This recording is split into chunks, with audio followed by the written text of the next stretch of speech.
നമസ്കാരം. പുതിയൊരു വീഡിയോയിലേക്ക് എല്ലാവർക്കും സ്വാഗതം. ഞാൻ സുജാത.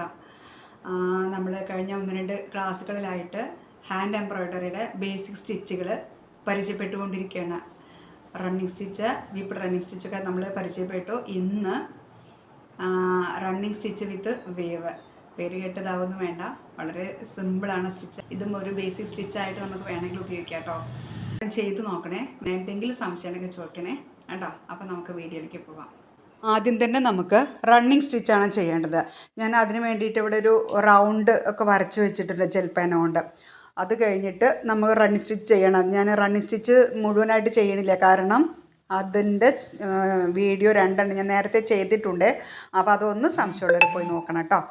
അപ്പോൾ ഞാൻ റണ്ണിങ് സ്റ്റിച്ച് ചെയ്ത് വെച്ചിട്ടുണ്ട്. അതിലാണ് അപ്പോൾ ഞാൻ സ്റ്റിച്ച് ചെയ്യുന്നത്. അപ്പോൾ സൂചി ഞാൻ മുകളിലേക്ക് കുത്തിയെടുത്തിട്ട് ഓരോ റണ്ണിങ് സ്റ്റിച്ച് ഉണ്ടല്ലോ, അതിൻ്റെ ഓരോ സ്റ്റിച്ചിൻ്റെയും അടിയിൽ കൂടെ നമ്മുടെ സൂചി വലിക്കുക. സൂചി തിരിച്ചിട്ടായിട്ട് വെച്ചിരിക്കണം, അപ്പോൾ വലിക്കുക എളുപ്പമല്ലേ. അടുത്ത് ഇപ്പുറത്ത് വന്നിട്ട് അതിൻ്റെയും സ്റ്റിച്ചിൻ്റെ അടിയിൽ കൂടെ ഉള്ളിലേക്ക് ഇടുക. കണ്ടോ, ഒരു സി ഷേപ്പിലാക്കുക. സി ഷേപ്പിൽ ഒന്ന് കെട്ടായിപ്പോയി. വീണ്ടും ഉള്ളിൽ നിന്ന് എടുക്കുക പുറത്തേക്ക്. സ്റ്റിച്ചിൻ്റെ ഉള്ളിൽ കൂടെ ഇട്ടിട്ട് പുറത്തേക്ക് എടുക്കുക.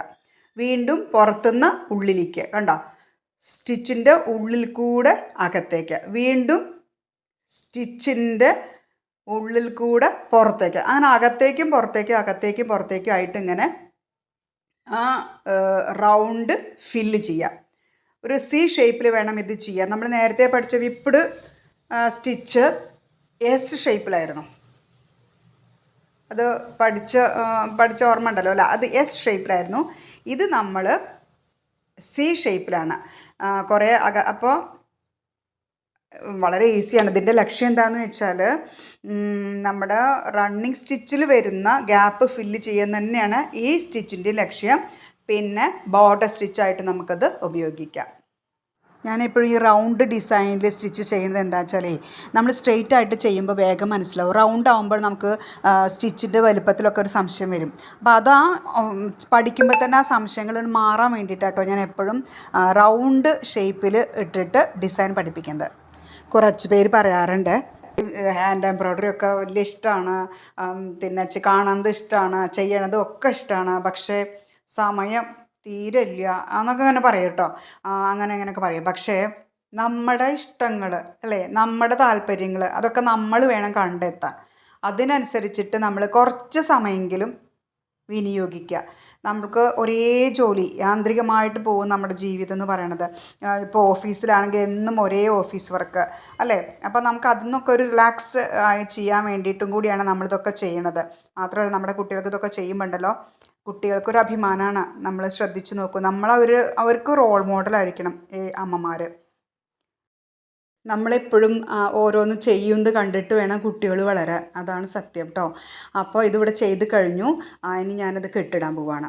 ഇനി അടുത്തത് ഞാൻ കെട്ടിടാൻ പോവാം കേട്ടോ. സാധാരണ കെട്ടിടുമ്പോൾ തന്നെ നേരത്തെയൊക്കെ ഞാൻ കാണിച്ചിട്ടുണ്ട്, എങ്ങനെ കെട്ടിടാന്നൊക്കെ കാണിച്ചിട്ടുണ്ട്. സാധാരണ ഇതിപ്പോൾ 6-7 നൂലാട്ടോ ചെയ്തിരിക്കണത്. 3-7 നൂല് നമ്മൾ ഇത്ര അങ്ങനെ കാണില്ല. അതുകൊണ്ട് ഞാൻ ഈ 6-7 നൂല് ചെയ്യുന്നത് കേട്ടോ. നിങ്ങൾ കൂടെ പഠിക്കുന്നുണ്ട് എന്നാണ് ഞാൻ വിചാരിക്കുന്നത് കേട്ടോ. പഠിക്കുമ്പോൾ മാത്രമേ നമുക്കിങ്ങനെ സംശയങ്ങൾ വരുള്ളൂ.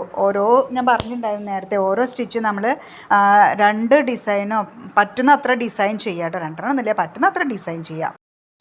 ഇത് ഞാൻ നമ്മുടെ മുറ്റത്തും തൊടിയിലൊക്കെ ഉണ്ടാകുന്ന പുല്ലുണ്ടല്ലോ, ആ പുല്ലിനെ മനസ്സിൽ കണ്ടിട്ടാണ് അങ്ങനെ ഒരു ഡിസൈൻ വരച്ചത്. ഞാൻ തന്നെ നേരിട്ട് വരച്ചാണ്. പിന്നെ ഒരുപാട് മെനക്കെട്ടിട്ടൊന്നുമില്ല. അത് വെറുതെ ഒരു വര അങ്ങോട്ടും ഇങ്ങോട്ടൊക്കെ ഒന്ന് കൊടുത്തു, അത്രയേ ഉള്ളൂ. പക്ഷേ ഞാൻ പച്ച നൂലാണ് ഉപയോഗിക്കേണ്ടിയിരുന്നത്. പച്ച നൂല് ഉപയോഗിച്ചാൽ ചിലപ്പോൾ അത് ഇത്രയും ക്ലാരിറ്റി ആയിട്ട് വീഡിയോയിൽ കാണില്ലല്ലോ എന്ന് വിചാരിച്ചിട്ടാണ് ഞാൻ ഓറഞ്ച് നൂല് ഉപയോഗിച്ചത്. ഓരോ ലൈൻ വിട്ടിട്ടാണ് നീല നൂല് ഉപയോഗിച്ചിരിക്കുന്നത്. ഞാൻ ഒത്തിരി സ്പീഡിൽ ചെയ്യുന്നുണ്ട്. നമ്മൾ പഠിച്ചുല്ലോ അതെങ്ങനെ ചെയ്യാന്നുള്ളത്. കാരണം ഈ സ്റ്റിച്ചൊക്കെ നമുക്ക് റിലാക്സ് ചെയ്തിട്ട് ചെയ്യാൻ പറ്റും. കാരണം ഇതിൻ്റെ ഗ്യാപ്പ് ഫില്ല് ചെയ്യാമെന്ന് മാത്രമല്ലേ ഉള്ളൂ പർപ്പസ്. ഈ ഡിസൈൻ നമുക്ക് നമ്മുടെ സാരി ബ്ലൗസിൻ്റെ കയ്യിലോ പിന്നെ ടോഡി ബാഗിലോ കുഷ്യനിലോ ഒക്കെ ഉപയോഗിക്കാൻ പറ്റുന്ന നല്ല മനോഹരമായൊരു സ്റ്റിച്ചാണ്. ചെയ്ത് വരുമ്പോഴേക്കും നല്ല ഭംഗിയായിരിക്കും. നൂല് തുണിക്കനുസരിച്ചിട്ട് വ്യത്യസ്ത കളറുള്ള നൂല് ഉപയോഗിക്കാം കേട്ടോ. നല്ല വൃത്തിയായിട്ട് ചെയ്ത് അടിപൊളിയായിരിക്കും കേട്ടോ. അപ്പം മൊത്തം ആ നീല നൂലുകൊണ്ട് ചെയ്തു. ഇനി അടുത്തത് ഞാൻ വെള്ള നൂലുകൊണ്ടാണ് ചെയ്യുന്നത്. ബാക്കിയുള്ളതും കൂടി ഞാൻ വെള്ള നൂലിൽ കവർ ചെയ്യണം. അപ്പോൾ ഈ വീഡിയോ ഇഷ്ടമായാൽ, റണ്ണിങ് വിത്ത് വേവ് സ്റ്റിച്ച് ഇഷ്ടമായാൽ നിങ്ങൾ ലൈക്ക് ചെയ്യാനും കമൻറ്റ് ചെയ്യാനും സബ്സ്ക്രൈബ് ചെയ്യാനും മറക്കരുത്. ഇത് താല്പര്യമുള്ള ഒത്തിരി കുട്ടികളുണ്ടായിരിക്കും, അല്ലെങ്കിൽ അമ്മമാരുണ്ടായിരിക്കും, അവർക്കൊന്ന് ഷെയർ ചെയ്ത് കൊടുക്കണേ കേട്ടോ. നമ്മൾ പഠിക്കുമ്പോൾ അതിൻ്റെ ഒപ്പം തന്നെ മറ്റുള്ളവരെയും പഠിപ്പിക്കുക.